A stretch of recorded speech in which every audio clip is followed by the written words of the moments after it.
दोस्तों वेदांता लिमिटेड की बात करें तो स्टॉक के अंदर गिरावट हुई, लेकिन ये अकेला स्टॉक था जहां पे हमें गिरावट देखने को मिली।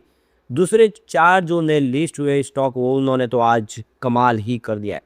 20% की तूफानी तेजी स्टॉक के अंदर देखने को मिली। सारे स्टॉक रॉकेट बन गए। अब ये तेजी के पीछे की वजह को जानेंगे।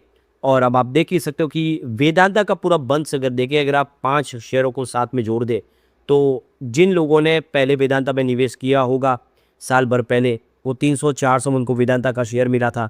आज आप क्लियरली देख सकते हो कि उसको ज़बरदस्त फायदा हो रहा है। और ऊपर से वेदांता को डिविडेंड का बादशाह कहा जाता है। बहुत ही बेहतरीन डिविडेंड देती है कंपनी। अब यहाँ पे कंपनी के प्लान क्या है, कौन सा ऐसा स्टॉक है जो आगे जाके कमाल कर सकता है और कौन सा स्टॉक दबाव में आ सकता है, इन सारी बातों को समझने की कोशिश करेंगे इस वीडियो के माध्यम से। लेकिन फ्रेंड्स, उससे पहले अगर आप पहली बार हमारे चैनल पे आए तो चैनल को सब्सक्राइब कर दीजिए, एक बेल आइकॉन दबा दीजिए ताकि जब भी नया वीडियो बने पहला नोटिफिकेशन आपको मिले। वीडियो पसंद आए तो लाइक से जरूर कीजिए। चलो फ्रेंड्स, वीडियो स्टार्ट करते हैं। मैं हूँ आपका दोस्त SP दवे और हमारे अपने चैनल ऑनलाइन कमाई में आपका बहुत बहुत स्वागत है। सबसे पहले वेदांता लिमिटेड की बात कर ले। 275 पर क्लोजिंग थी। 1.97% यानी 2% की गिरावट देखने को मिली।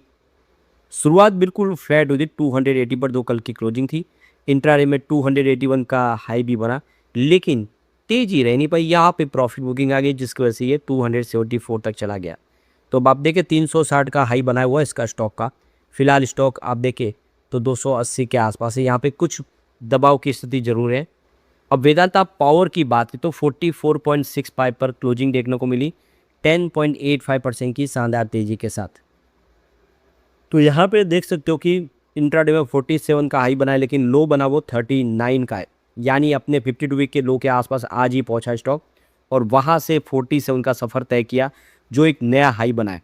यानी एक ही दिन में हमने नया लो के आसपास और एक नया हाई बनता हुआ दिखाई देगा। ज़बरदस्त अप डाउन देखने को मिला इस स्टॉक के अंदर। 40 का स्टॉक एक ही दिन में 47 तक पहुंच गया। वेदांता ऑयल एंड गैस की बात करो 38.68 पर क्लोजिंग थी, जहाँ पे 19.98% यानी 20% का अपर सर्किट लग गया। तो शुरुआत ही पॉजिटिव 32.40 पर, क्लोजिंग कल 32.24 पर थी। इंट्राडे में आप देखें तो 31.93 बना। इसका मतलब ये कि गिरावट हुई है और वहाँ से इसने अच्छी खासी दौड़ लगाई है।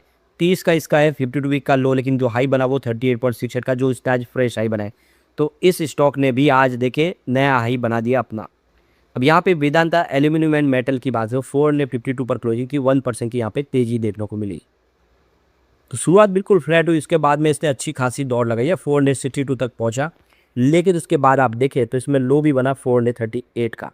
तो ये स्टॉक अभी देखें तो इसमें प्रॉफिट बुकिंग चालू है, क्योंकि पहले दिन ही लिस्टिंग के दिन ये 537 तक पहुंच गया था।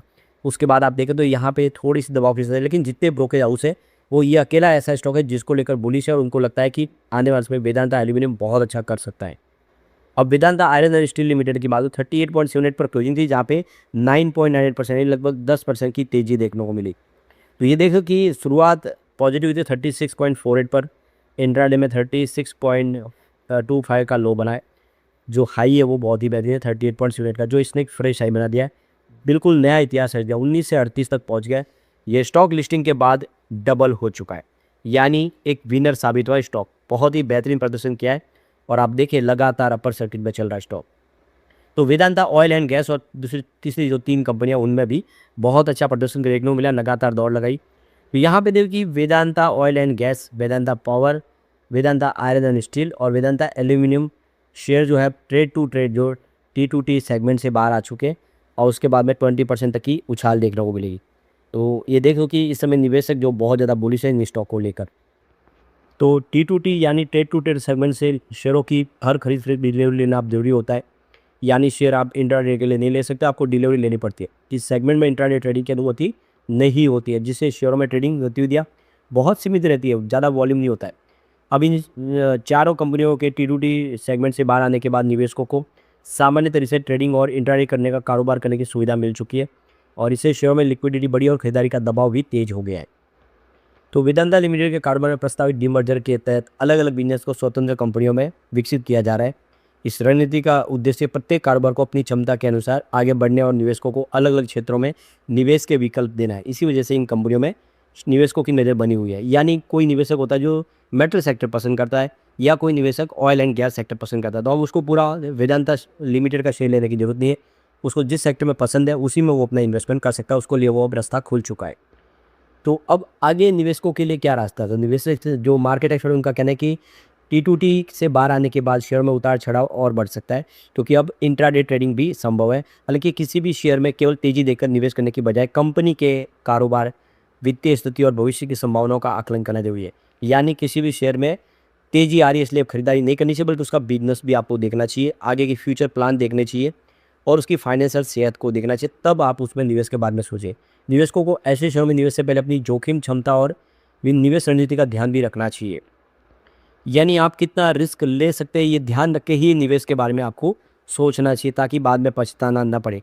लेकिन ये डिविडेंड के खिलाड़ी है और आप देख सकते हो कि आने वाले समय भी बेहतर डिविडेंड इनमें मिल सकता है। अब एक जो बड़ी अपडेट निकल के आ रही है वेदांता के चेयरमैन की तरफ से, एक जो अंदर की अपनी जो टीस थी वो बाहर निकल कर आई है। उनका कहना है कि वो अंदर से टूट गए थे, उनका दर्द छलक के आ गया है, कुछ डील जो थी उनके फेवर में नहीं हुई, इस वजह से उनको काफ़ी टेंशन हुआ। तो चेयरमैन अनिल अग्रवाल का कहना है कि मैं वन मैन आर्मी की तरह काम करता था और यही गलती मुझे भारी पड़ी।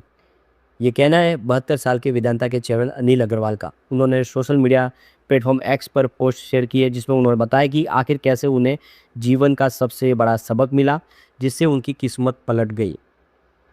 तो यहाँ पे देखिए सरल शब्दों में ये कहे तो खुद सब कुछ करने की बजाय किसी काम के लिए किसी सही व्यक्ति को चुनकर उसे जिम्मेदारी देना, उस पर भरोसा करना ही डेलीगेशन है।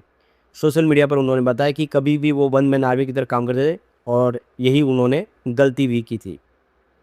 तो अनिल अग्रवाल ने कहा कि कैसे एक फॉर्म गलती से एक बड़ी डील उनके हाथ से निकल गई। उन्होंने पोस्ट में लिखा कि एक दिन सिर्फ एक फॉर्म समय पर न भर पाने की वजह से एक बहुत बड़ी डील मेरे हाथ से निकल गई। मैं अंदर से टूट गया। तब समझ में आया कि भले ही दिन रात एक कर रहा था, पर मेरा तरीका जो था, वो मेरी जो स्ट्रेटजी थी वो गलत थी। फिर मैंने पहली बार एक मुंशी को हायर किया। यानी जो डील हाथ से निकली तब उन्हें पता चला कि किसी और को भी शामिल करना चाहिए, अपना अकेला ये काम सारा नहीं करना चाहिए। तो चेयरमैन अनिल अग्रवाल का कहना है कि हर लीडर को खुद से एक सवाल जरूर पूछना चाहिए, मेरे घंटे की कीमत क्या है? अगर उस घंटे का काम कोई और कर सकता है तो उसे हायर कीजिए। अपना समय वहाँ लगाइए जहाँ असली उसकी कीमत है, बड़े सपने को पूरा करने में। यानी आप अपना समय उस जगह लगाए जहाँ से आपको बेनिफिट और ज़्यादा मिले, न कि ऐसे काम में जो दूसरा भी कर सकता है। तो यहाँ पे देखिए दिवालिया हो चुकी जेपी एसोसिएट को खरीदने की तौर में अनिल अग्रवाल पीछे रह गए थे। वह कंपनी गौतम अडानी की झोली में चली गई थी, जिससे अनिल अग्रवाल ने खुले तौर पर नाराजगी व्यक्त की थी। उन्होंने सुप्रीम कोर्ट तक का रुख किया, लेकिन वो डील उनके हाथ नहीं आई। तो यहाँ पे देखिए कि अब विदेशी कंपनी से पार्टनरशिप शुरू की है कंपनी ने। तो वेदांता फर्म को लेकर ब्रोकरेज फर्म पीएल कैपिटल ने वेदांता ऑयल एंड गैस के बारे में कहा है कि कंपनी ने end to end outsourcing approach इस्तेमाल का प्लान बनाया। इसके लिए वह ग्लोबल लेवल की सीस्मिक सब फर्मेस एवोल्यूशन, ड्रिलिंग और फील्ड डेवलपमेंट के लिए पार्टनरशिप करे। इससे कंपनी को अपनी क्षमता बढ़ाने में मदद मिलेगी, इससे एफिशिएंसी बढ़ेगी, जिसका पॉजिटिव असर वॉल्यूम ग्रोथ पर देखने को मिलेगा। ब्रोकरेज फर्म ने वेदांता पावर के बारे में कहा है कि कंपनी स्थापित क्षमता के लिहाज से भारत से अंदर टॉप 5 प्राइवेट बिजली उत्पादक कंपनी में शामिल है। कंपनी फाइनेंस 2033 तक टॉप 3 बिजली उत्पादक कंपनी में जगह बनाना चाहती है और कंपनी कोयला आधारित अपनी क्षमता 4.2 गीगावाट से बढ़ाकर 4.8 गीगावाट करना चाहती है। यानी इंडिया की टॉप 3 बिजली प्रोड्यूसर कंपनी बनना चाहती है Vedanta power. Brokerage firm yes securities ने वेदांता ऑयल एंड गैस के बारे में कहा कि मैनेजमेंट ने अपनी उत्पादन क्षमता में बड़ी वृद्धि करने के प्लान के बारे में बताया। कंपनी के प्रमुख फोकस एरिया में राजस्थान नॉर्थ में एएसपी डिप्लॉयमेंट, राजस्थान साउथ में deep gas development, KG basin में डीप वाटर शामिल है। इस पोर्टफोलियो में लंबी अवधि की ग्रोथ देखने को मिलेगी। यानी कुल मिला के कंपनी आने वर्ष में बेहतर कर सकती है। लेकिन फ्रेंड्स, कोई भी इन्वेस्टमेंट करने से पहले अपने फाइनेंशियल एडवाइजर से एडवाइस ले ले या अपना खुद का रिसर्च करें, क्योंकि मैंने वीडियो आपके एजुकेशनल पर्पज़ के लिए ही बनाया। वीडियो पसंद आए तो लाइक शेयर जरूर कीजिए और चैनल को सब्सक्राइब कर दीजिए। Thank you friends.